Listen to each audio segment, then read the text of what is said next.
He stood at the gate of an old building, a worn-out backpack hanging from one shoulder, his little girl clutching his hand tightly. The wind was cold, his heart colder. "This isn't much," the man said to himself, "but maybe this is where it all changes."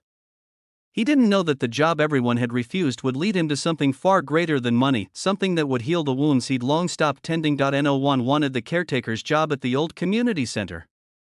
The pay was low, the hours unpredictable, and the place had been practically forgotten. But Ethan couldn't afford to be picky. Ever since his wife, Lila, passed away 2 years ago, every day had been a balancing act between raising their 7-year-old daughter, Emily, and keeping a roof over their heads. He'd taken on every short-term gig he could find, but they were all temporary until this one came along. The interview had been brief. An elderly woman named Mrs. Rowan, who managed the community center, looked him over with tired eyes. "We've had 3 people quit in 2 months, she said bluntly. "The building's old.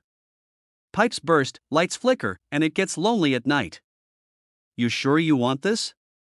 Ethan had just nodded, not because he was sure, but because he couldn't afford not to be. His first few days were quiet.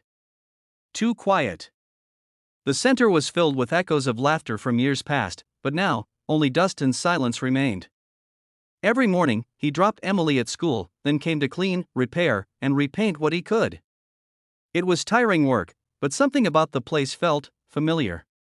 It reminded him of simpler times, before everything fell apart. Then, one afternoon, as he fixed a broken bench in the gym, he heard a soft voice behind him.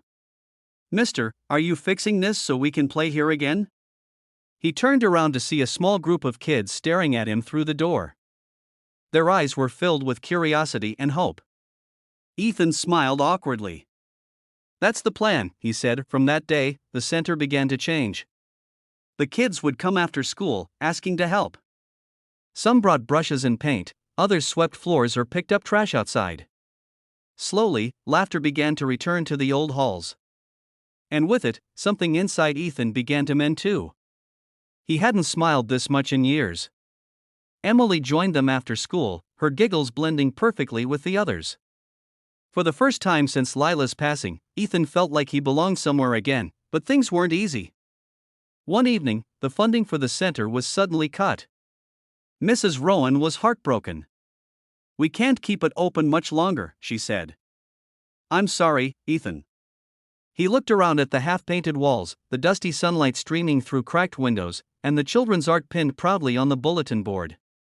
He couldn't let it all vanish, not again. That night, while Emily slept beside him on their old couch, Ethan stayed awake. His mind raced with memories, his wife, the laughter they once shared, the promises he'd made to her. Keep her smiling, no matter what, she'd said before she passed. He whispered into the dark, "I'll find a way, Lila. I promise." The next morning, Ethan got to work, not fixing leaks this time, but fixing hope.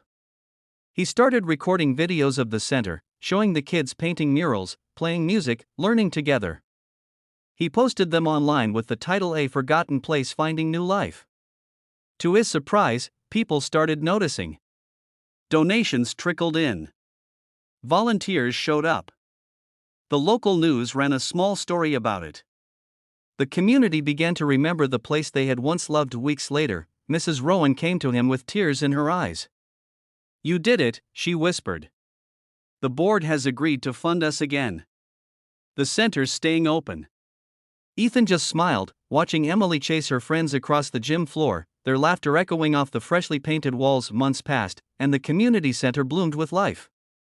Music, art, workshops, every corner filled with purpose. Ethan was no longer just a caretaker, he had become a mentor, a friend, a man rediscovering joy through giving.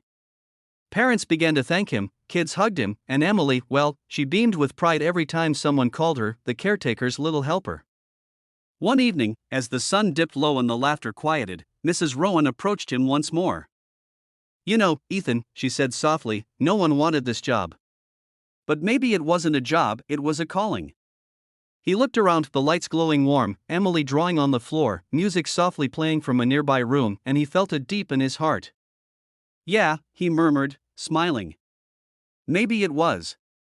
Years later, the once forgotten community center stood as a beacon of hope, known now as Lila's Place, named after the woman who had taught Ethan what love meant and what it meant to keep going. Sometimes, life doesn't hand you the best opportunities, it hands you broken ones. And when you choose to fix them, you realize you were fixing yourself all along. That job no one wanted, it became the best decision of his life.